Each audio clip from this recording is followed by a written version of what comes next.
এখানে কিন্তু সব রকম মশলা নিয়ে নিয়েছি। এই যে নিয়েছি জিরে, এটাই নিয়েছি মেথি না, এটা মৌরি বলে, আর এটা হচ্ছে ধনে। এই নিয়েছি কিছুটা পাঁচফোড়ন, আর আগের করা কিছুটা মশলা ছিল সেটা, আর নিয়েছি শুকনো লঙ্কা। লবণ তো দেওয়া আছে, তার পরিমাণ মতো দেবো। আর নিয়েছি গুড়।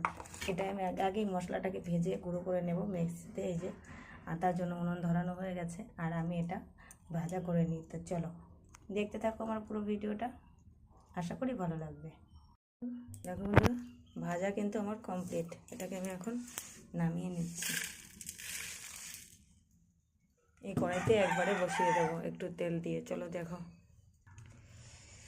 সামান্য কিছুটা তেল দিচ্ছি।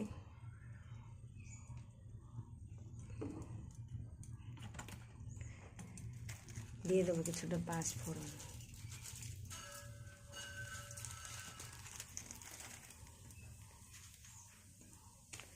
দুটো লঙ্কা আস্ত,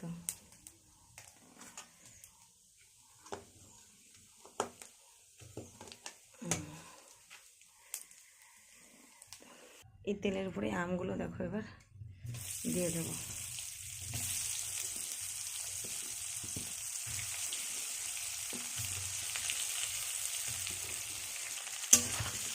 দেখো বাইরে যে পরিমাণে গরম, তার থেকে মনে হয় 3 গুণ তার বেশি ছাড়া কম না অন্যের পাশে গরম।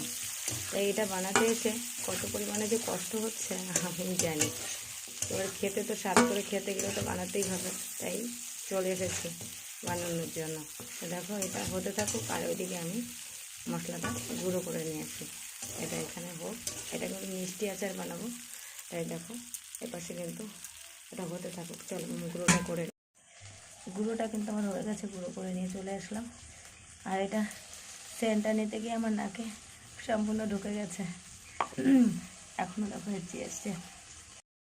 এখানে আমটা কিন্তু আমার প্রায় ভাজা ভাজা হয়ে গেছে। দেখো এবার গুড়টা দিয়ে দিই।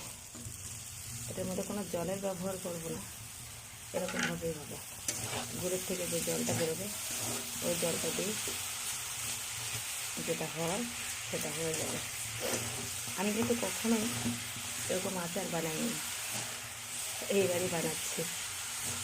জানি না টক মিষ্টি ঝাল তো খাওয়া হয়ে যাবে নিশ্চয়ই, কিন্তু কতটা কী হবে সেটা বলতে পারছি না। চলো ফলাফল কী হয় দেখো। যে কর্মই করছি না কেন, কর্ম করতে গেলেই আধা স্নান হয়ে যাচ্ছে। এই জামাকাপড় পরে আর থাকা যাচ্ছে না, সেই জামাকাপড় ধুতে গিয়ে আবার ঘেমে একাকার।